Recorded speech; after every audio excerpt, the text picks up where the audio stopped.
Hi YouTube, it's me, Fiercy. So a while ago, I started up a custom deck building challenge. So basically, if you were in the Discord at the time and you wanted to join, you would basically just DM me. I would give you a random eligible commander, and you would have to build a Precon for that random commander. So by this time we finished. I'm just going to be going through. I've already decided the winner, but I'm going to be going through the decks and just going over what I thought about them. And then, how many people actually entered into the deck building competition? It was uh, it was 6 people. Uh, well, I received 6 submissions, anyways. Mm-hmm.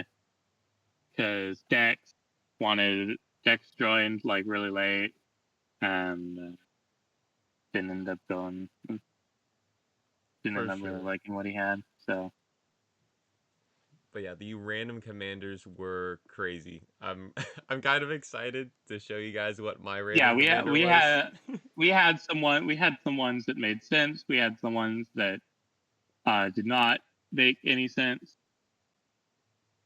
So it says Sorcerers of the Shore here. This was not Sorcerer's submission. This was Bloody Quill's submission. But he did not get back to me with a Marks field or an Architect link. So this is just he just sent me a text. He just sent me a text list, and it got put into this one. So the commander here is Rim Carolus, Stalwart Slayer. I had really high hopes here,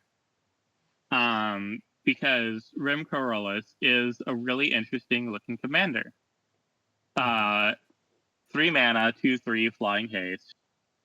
If a spell would deal damage to you or another permanent you control, prevent that damage. If a spell would deal damage to an opponent or a permanent an opponent controls, it deals that much damage +1 instead. So the big thing here is you are immune to damage from spells. That's pretty good. So you can blasphemous act without worrying. Blasphemous act becomes a one-sided board wipe. That's pretty cool. I don't know off the top of my head if they have it in here. I'm just going through here. Gideon Blackblade we have here. Yeah, that works to the deck's theme. Okay, Ambitious Farmhand. So I did say in the guidelines that I did not want to have double-sided cards. Mm-hmm. I did not want to have double-sided cards in the deck because precons don't have those. So we already have that. I ended up going against this actually with one of the decks because I ended up giving them a double-sided commander and then didn't really think about it. So I'm not gonna take away points for this. Not too auspicious. It's just kind of a vanilla that searches for a land. But that is okay. Archon of Absolution. Protection from white is pretty cool. Creatures can't attack you, or planeswalker you control unless they're controlled is one for each of those creatures. I actually need to not go over every single card. Yeah, I was gonna Uh, say we might not have enough time for that. I know you're a really busy person. uh, yeah, we've got a propaganda effect that's pretty good. Uh, what I noticed is they're kind of doing night table, which uh doesn't make sense to me because what I would think with the commander is to do Boros Spellslinger. Right. Uh, but we've got like got like 35 creatures, and most of them are knights. The backup commander, and I feel like the backup commanders they chose Firesong and Sunspeaker. Red instant and sorcery spells you control have lifelink. I feel like that's more in line with like what you would have wanted to do with this. Is like we've also got Lord of the Rings cards in here. So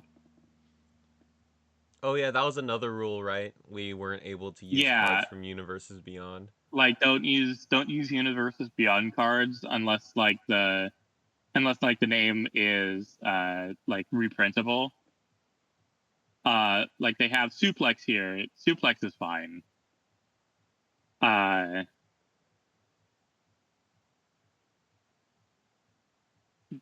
Like I'm seeing here, you've just got 7 sorceries. And okay, we do have 12 instants. So we've got Blazing Volley, deals 1 damage to each creature your opponents control. That's 2 damage with the commander out. We've got Grape Shot. That's a fun way to end the game. Yeah, that's pretty good because that 1 damage is 2 damage each time for the copies, right? Yeah. Lava Coil, 4 damage to target creature. If it would die, exile it. Very similar to Suplex again. But Suplex is also artifact removal. Nahiri's Sacrifice. I'm just seeing a lot. I'm just seeing a lot less burn than I would have thought that I would have seen. You know. Oh, if you also have okay, I'm kind of coming around on this a little, just because you also have Firesong and Sunspeaker. So your red instants and sorceries also have lifelink. So Grape Shot, that's 2 damage, and then that 2 damage is also 2 life back to you. So a lot of these just become kind of value engines. But I mean, stuff like Mana Tithe,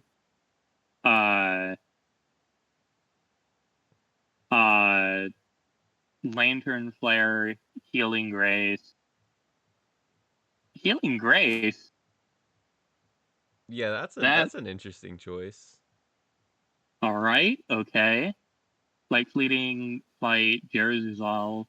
I would have just put in, like, Go for it. Lightning Bolt, I you was know? actually gonna say, is there a lightning bolt in this There deck? is no Lightning Bolt. Wait, so we have shock, but we don't have lightning bolt. We have Shock, but we don't have Lightning Bolt. That's interesting.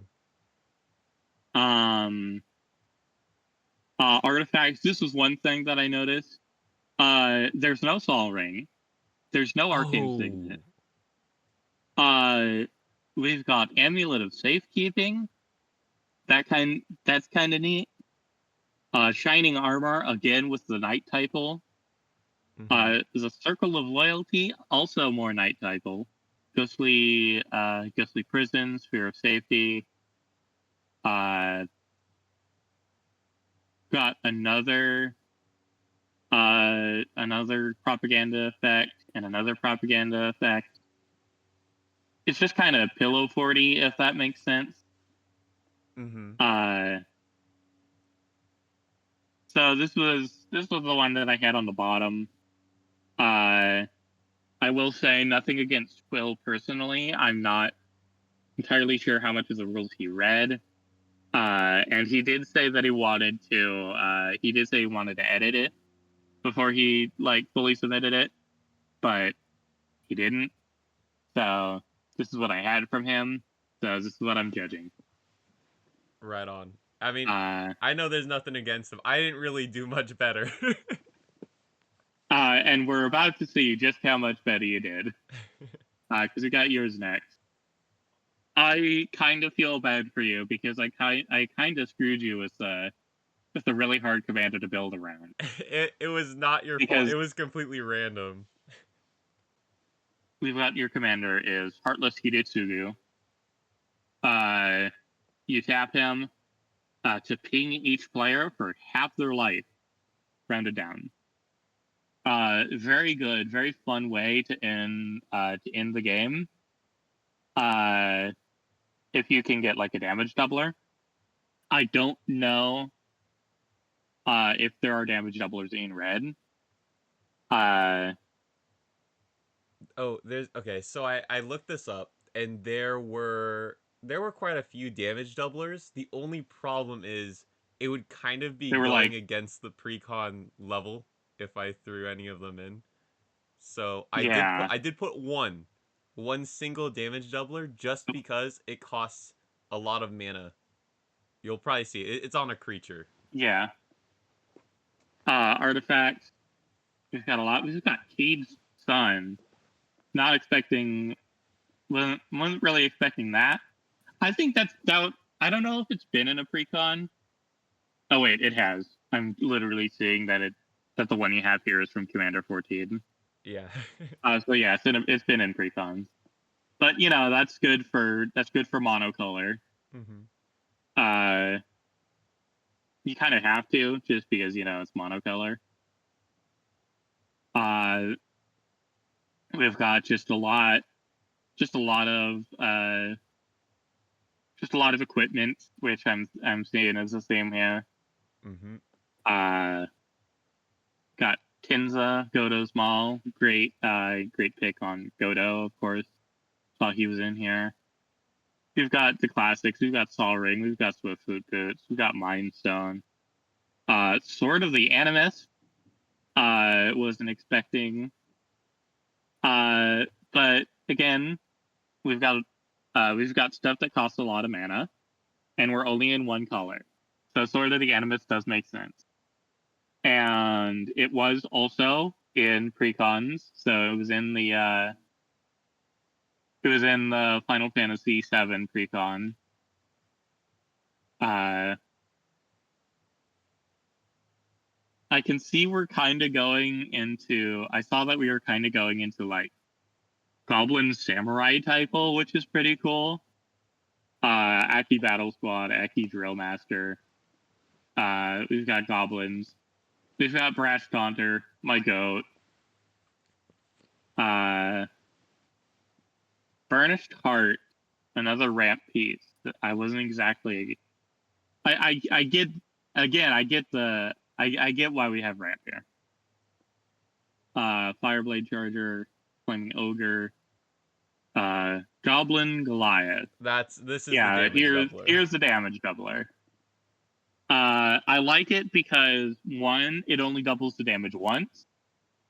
I don't actually think this works with Hidetsugu though. Oh, it does. Yeah, it's still dealing damage. I thought for a second that it said loses life equal to, and that wouldn't have been considered damage. Mm-hmm. But it is damage, so it does work.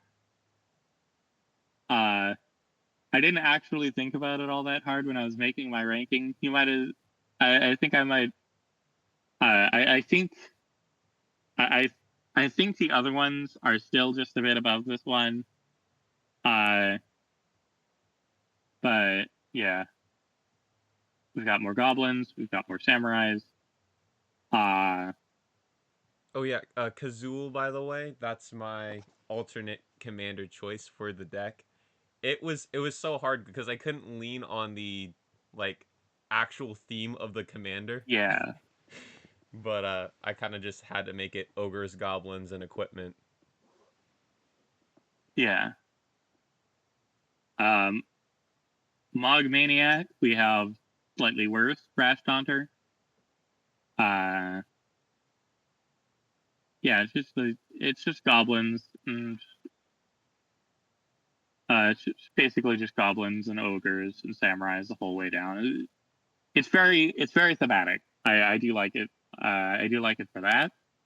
Solemn Simulacrum. We kind of have to have that. It's very popular. It's a very popular ramp piece.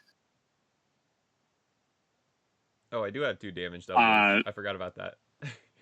Yeah, we have gratuitous violence. Here's the lightning bolt. Got lost and ended up here. Ooh, I do want to Big score emphasize. hit. I want to emphasize one spell that I think is so incredibly fun. Hidetsugo's Second Right.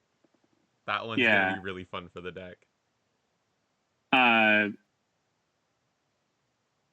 yeah, that's really fun. I think you would have to, yeah, you'd have to get them down. You would have to get them down from 20. And I kind of like how that works out because like from the perspective of like standard, whereas life total is 20, that's kind of like it's obviously designed to work with them because obviously it's Hidetsugu. Got lands. It's nothing too fancy because it's a monocolor deck. So we've got some mountains, plenty of mountains, some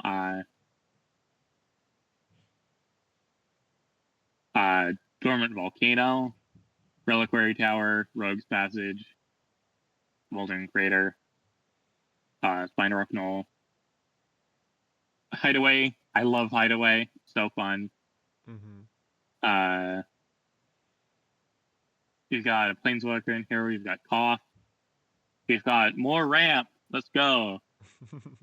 Uh, you've got payoff to all the ramp that's in there.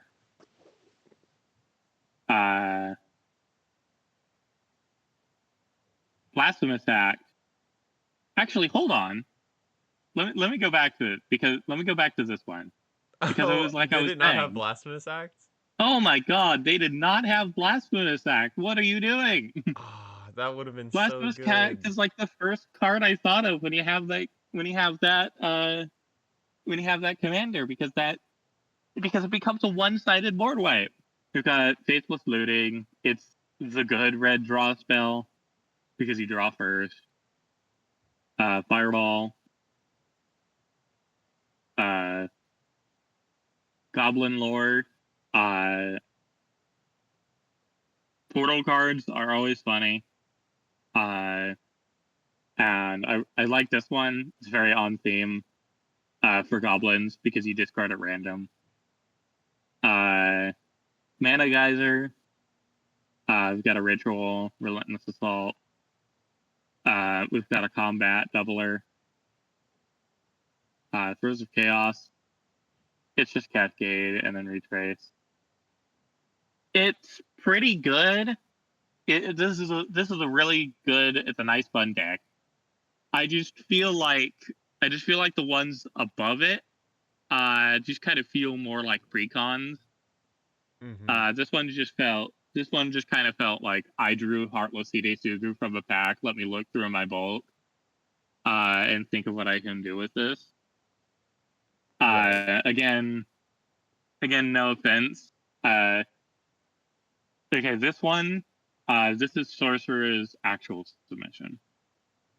I had a really tough time figuring out where I wanted to put this one in terms of the ranking.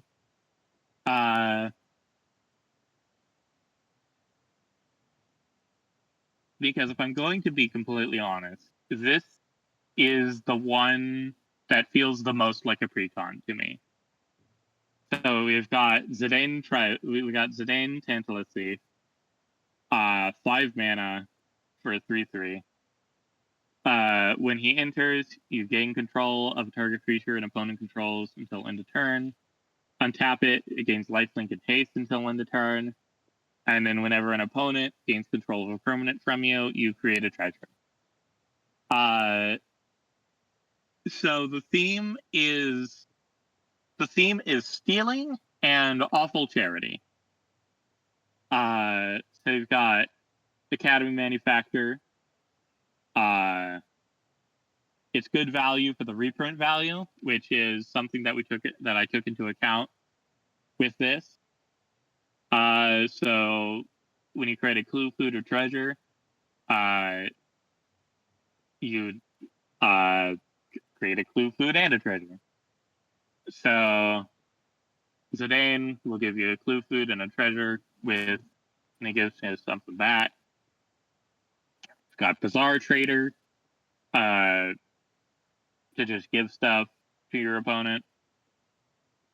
You got Bronze Bombshell to which is just something nice to give your opponents because it pings them for 7 if they if you give it to them.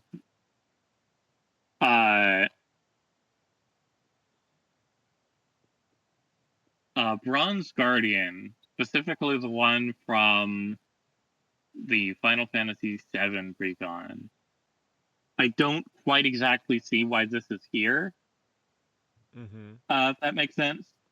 Oh wait, yeah, I get it. It's a payoff to making a bunch. It's a payoff to making a bunch of like clues and foods and treasures because you get a ton of power on it, and it has double strike. So swing in with that. Okay, I get that.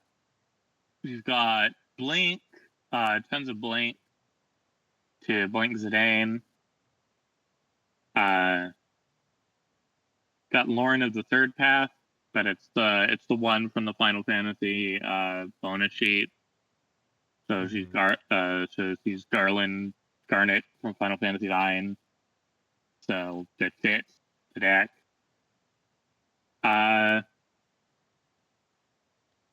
Got the backup commander as Osgear the Reconstructor. And that's a commander from Precon. Yeah.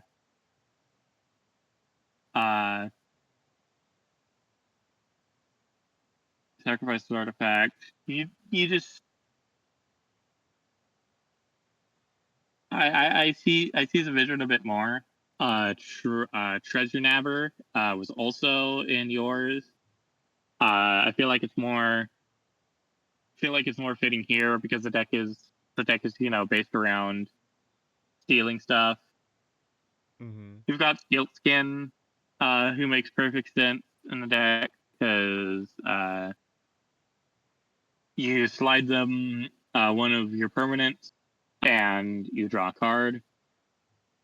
We've got two board wipes in Austere Command and Blasphemous Act. We've got Call for Aid. It's a Lord of the Rings card, but the name is definitely reprintable.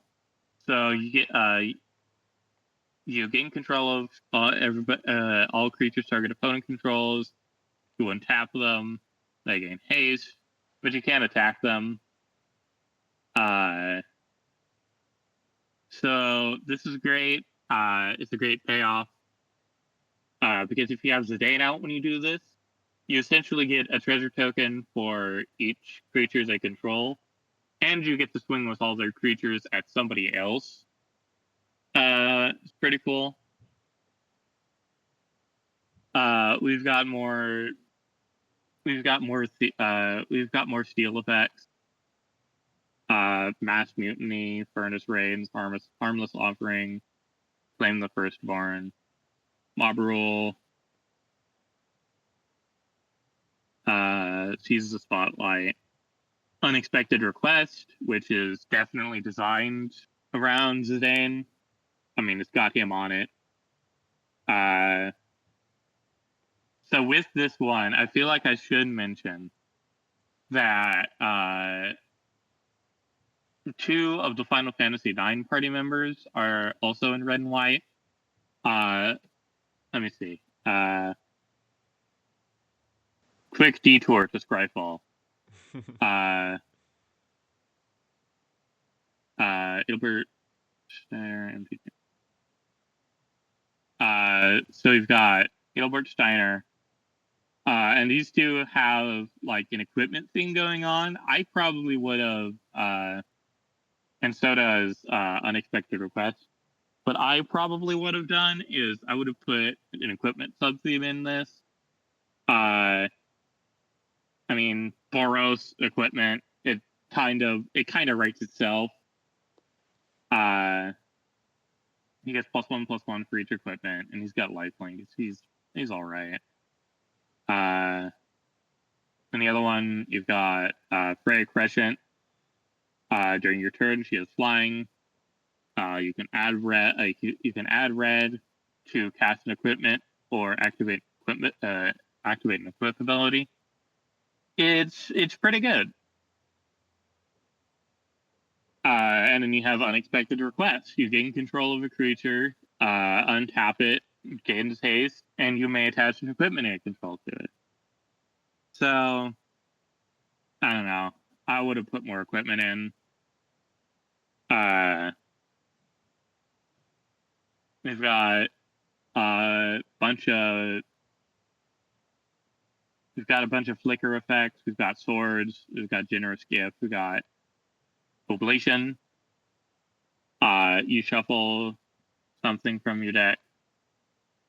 You shuffle something you own into your library, then you draw 2 cards.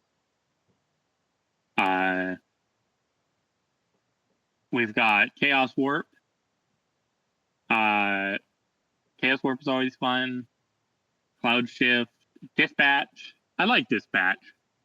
Because it's like a swords. It's like a swords or a path, but without the downside, assuming that you can. Assuming you have the Metalcraft. Generous Gift. Restoration Magic. I feel like it's kind of just here because it's Final Fantasy. Permanents you control gain hexproof and indestructible until end of turn. You gain 6 life. Or you can just target permanent gains hexproof and indestructible until end of turn. Or pay an extra 1, you get 3 life. It's that. We do have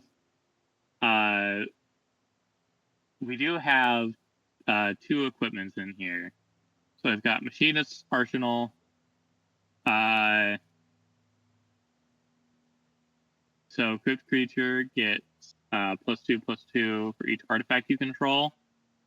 That's pretty good. That's a great payoff for we've got 3. That's a great payoff for that's a great payoff for having a lot of artifacts on. Got Assault Suit. So that works with the theme of like giving people stuff and making treasures. I should probably.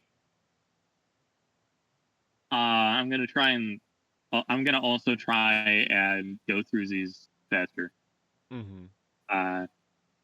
Well, I should have gone, but I also have to go into like what I really liked about the ones above this because Vietnam is on the top 3. Okay, we just got a lands finally. Land base. I'm going to be less scrutinous about because, frankly, I don't really know how to build. I don't really know how to build a good land base. So, but we've just got a bunch of Boros duels. We've got Arcane Lighthouse, kind of confusing me. Creatures your opponents control lose hexproof and shroud.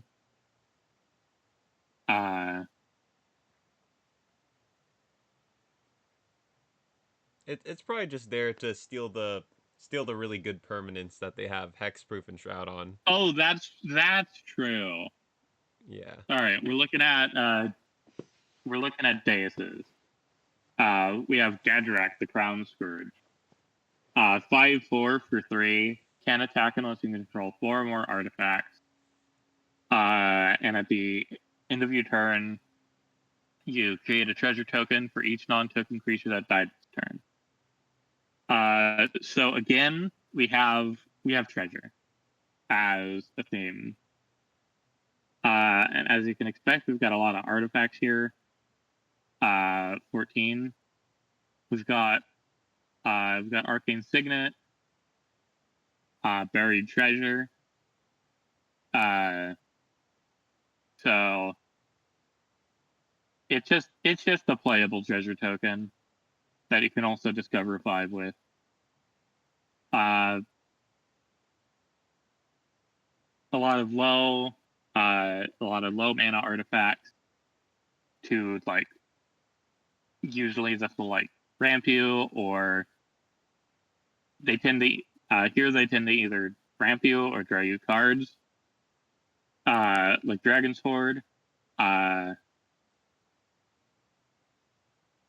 It's also Dragon typal. This really works with Gadrak.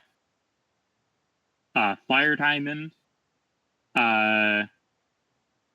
which is just in this deck, it might as well just be another Arcane Signet, except it's just tapped. Heraldic Banner, great for monocolored decks. Idol of Oblivion. You draw a card if you create a token this turn, and of course, if you pay 8, you can sack it to make a 10/10 Eldrazi. I feel like it's always worse to make the 10/10 with Idol of Oblivion, but that might just be me. Prize Statue. You just kind of make 2 treasures. Ruby Medallion. Again, one of the major things was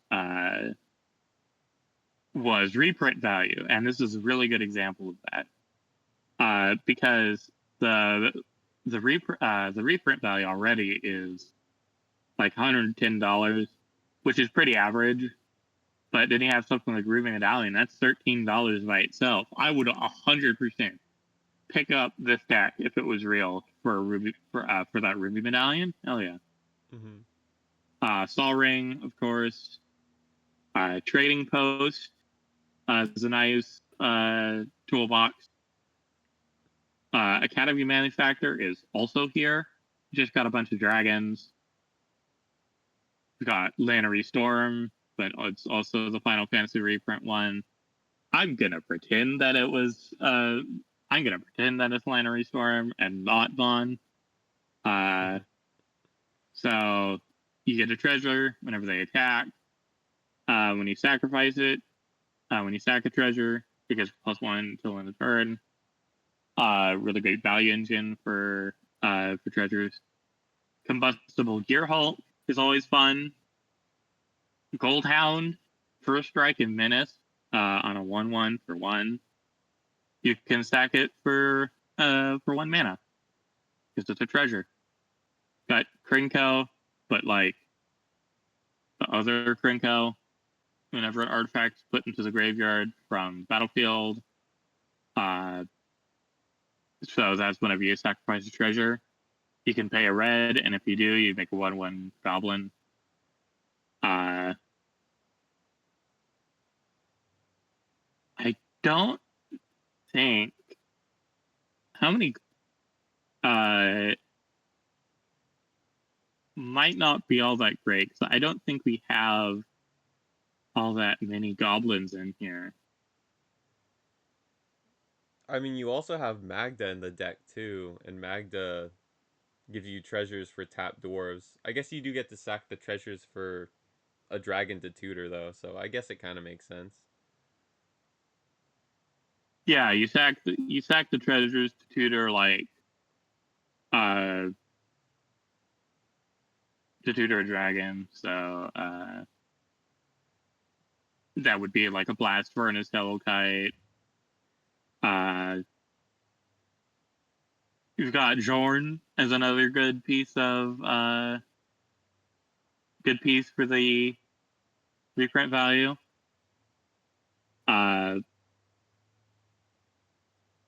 Enchantments. I noticed one of the commanders, one of the legendary creatures here, Ganax. Whenever Ganax or another dragon enters the battlefield under your control, you choose it to create a treasure token. We have Street Urchin here, so you can So we have a background, so choose a background. Shiny Impetus. Makeshift Munitions, very much the same thing as Street Urchin. Big Score is one of my favorite draw spells ever, to be honest. Chaos Warp, again. And this was my suggestion, was to just put in a bunch of big X spells to finish off. So like Comet Storm. So that's a good way to finish off the game. In a very similar fashion, we have Duelist Flame. Target blocked creature you control gets +X. It gets trample. When it deals combat damage, and it probably will, because it has trample, you look at however many cards equal to the damage you dealt. You exile an online card from among them, put the rest in the bottom the rest, and you get an online card for free off of that. So that's good. It also will probably deal you a bunch of damage because you cast it at instant speed. Like let's say you threw a 1/1 at your opponent and they blocked it with another 1/1, and then suddenly the 1/1 is 31. So that's yeah. Fall of the Titans. Wild Magic Surge is essentially another Chaos Warp. We've got more lands. It's a mono colored deck. We've got Blasphemous Act. Devastating Onslaught is another big X spell to finish off with. I feel like you could. I feel like I could go one way or the other. I feel like this one just has a lot stronger of a theme. It's like you make treasures, and then you dump them all into a big X spell, and you win. And I also really like how, so it's dragons and treasures, and then mainly all the spells that win you the game are like fire themed. So it all kind it's of very wraps strong. together. It's very strongly dragon themed. And especially with how you accumulate treasure. It's very dragon coded. These two were the ones that I really.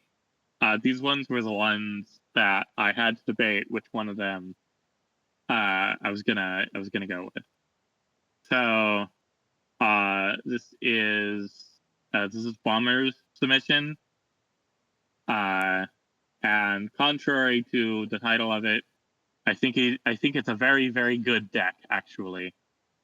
I think this might be the best deck here, just from a gameplay perspective.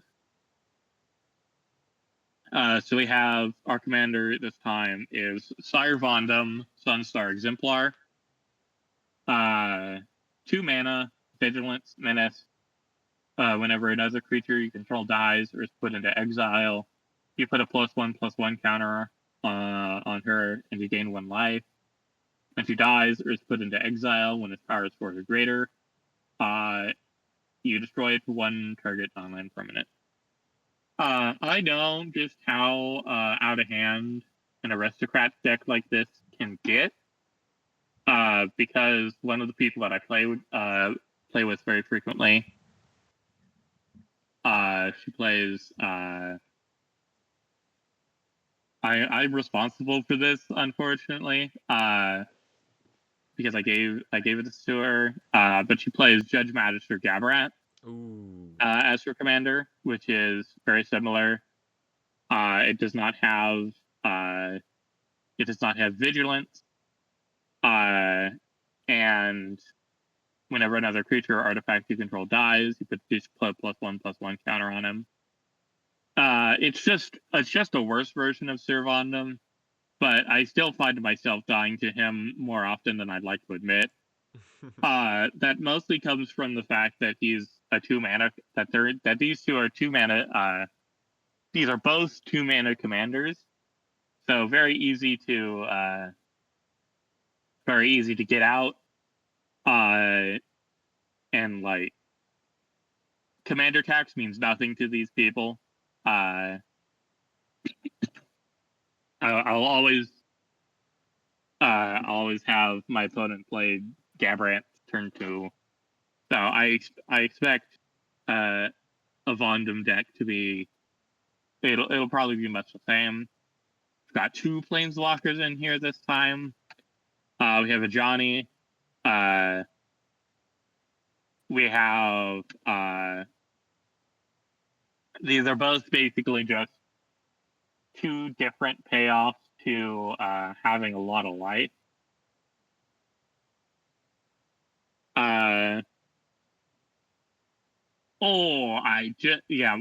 This was one of the things that really made this deck really not work for me. Because can you see the reprint value on just the creatures here? I can see that. That is pretty expensive. $155. But you've got a bunch of good aristocrats pieces here. And I did notice that I don't think this deck is technically bracket 2. Because you have Bloodthirsty Conqueror. Whenever an opponent loses life, you gain that much life. And you have Enduring Tenacity. Whenever you gain life, target opponent loses that much life. So that's an infinite combo with 2 cards. So I don't know. Let me see. Yeah, 449. I was expecting that to be a lot more, just because if you somehow do not get attacked by turn 6 and you put it down, you just kind of win. We've got, Moonshaker Cavalry.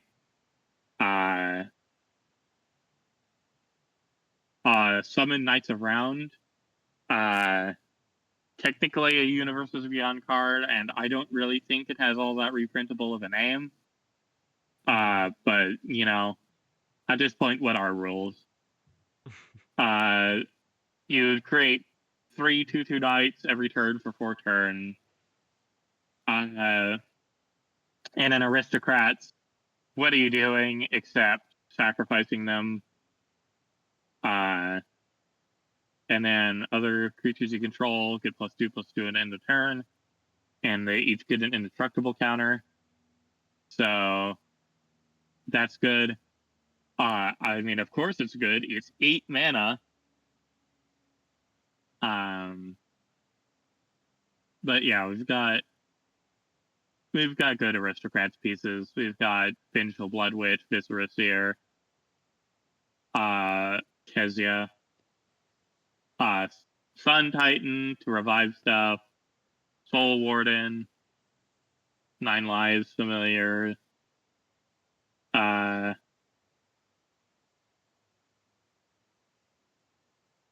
We've got Blasphemous Edict, comparable but not identical to Blasphemous Act. Vindicate.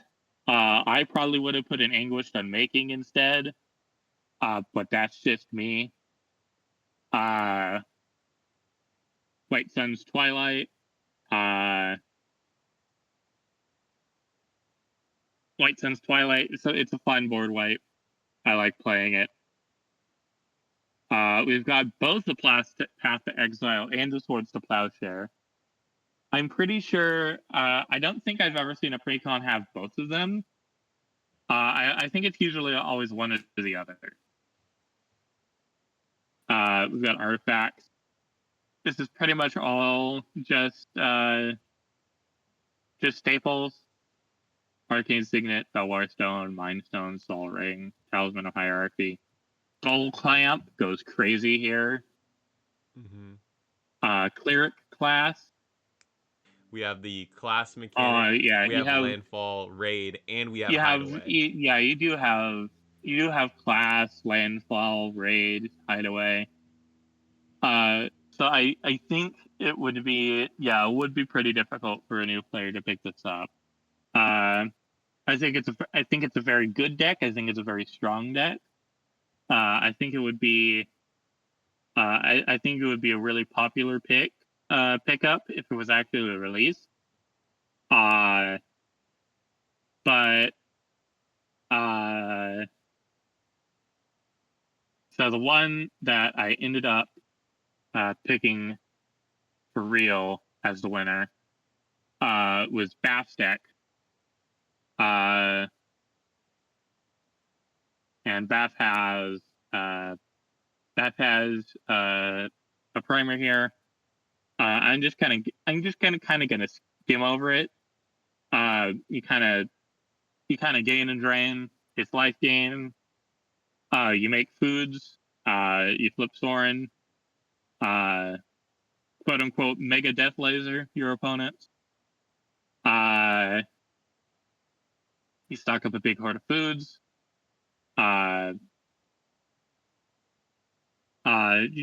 It's life gain. So the commander is Sorin of House Markov. Lifelink, extort. At the beginning of your post-combat main phase, if you gain 3 or more life, you exile him, then returns to the battlefield transformed under your control.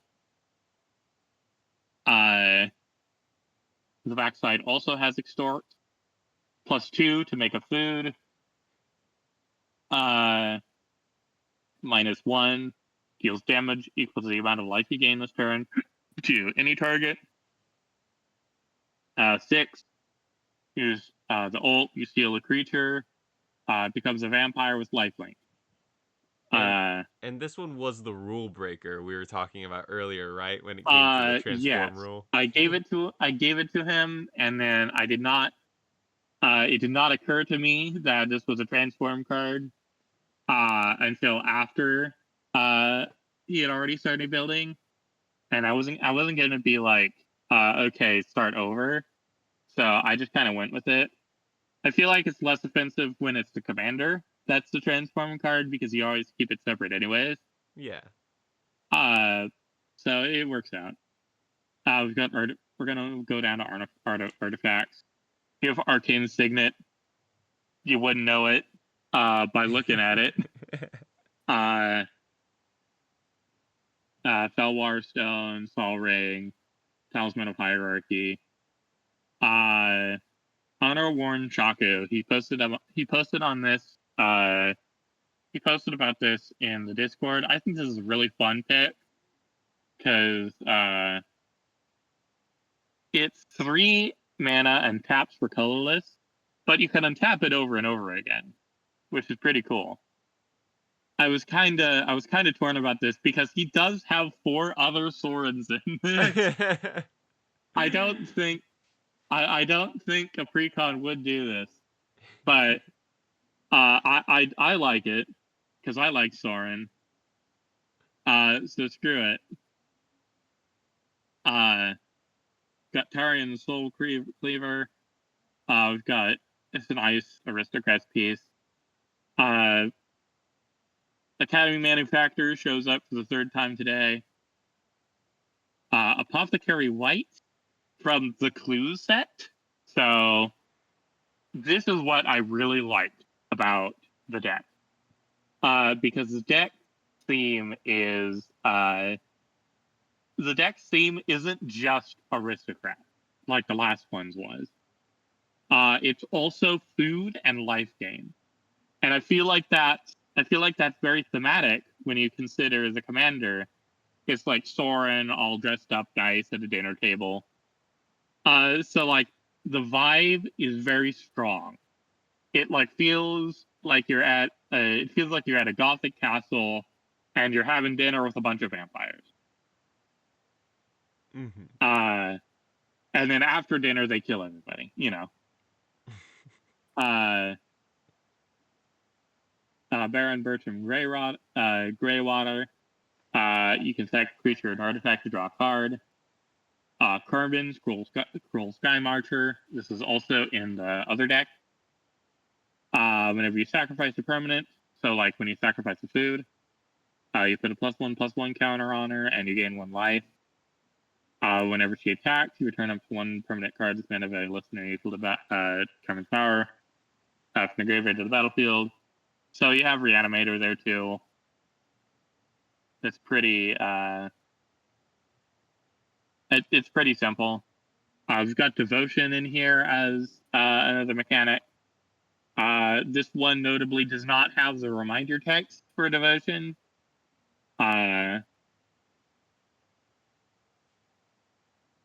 So Kimball,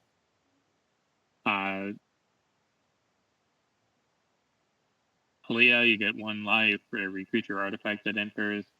Marionette Master, Fabricate 3. Ooh.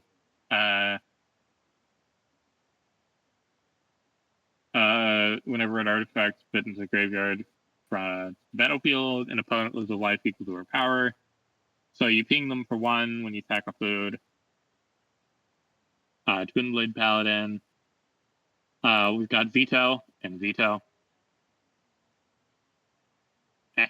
Let me go Okay, back. to be fair, with this Aristocrats deck and compared to the other one, I see kind of like the same problem where they both have a lot of mechanics because you can do so much with Aristocrats, especially in white-black. Like, there's so many different versions that I could see how Yeah, it's so easy to get carried away when it comes to that. pretty good. We have Midnight Snack again. I feel like this one's a bit more. This one's a bit more on brand than this deck. Scavenger's Talent. We have a class. So yeah, it does absolutely have the same problem.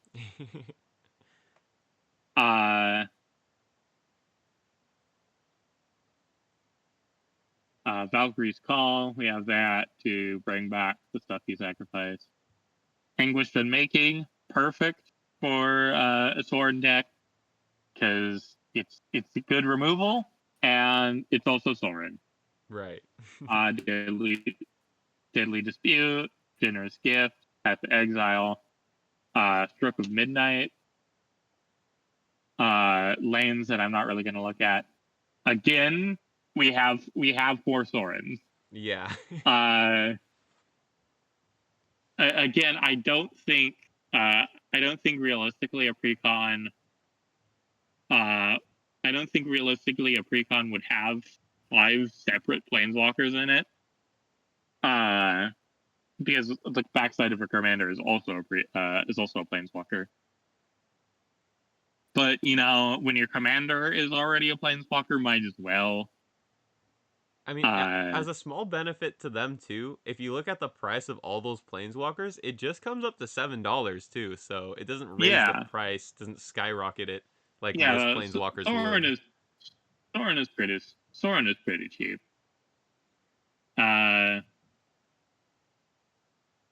We've got Austere Command. We've got Battle at the Bridge, which I always confuse. With Fatal Push from. I always confuse it with Fatal Push from the Final Fantasy reprint. Yeah, this one. I love this one mostly just because it's Yoshitaka Amano's art. Mm-hmm. That's just an aside. Yeah, I think this one has the strongest identity, if that makes sense. Mm-hmm. It's vampires, it's food, you're having dinner, they kill everybody. It's a movie plot in a deck.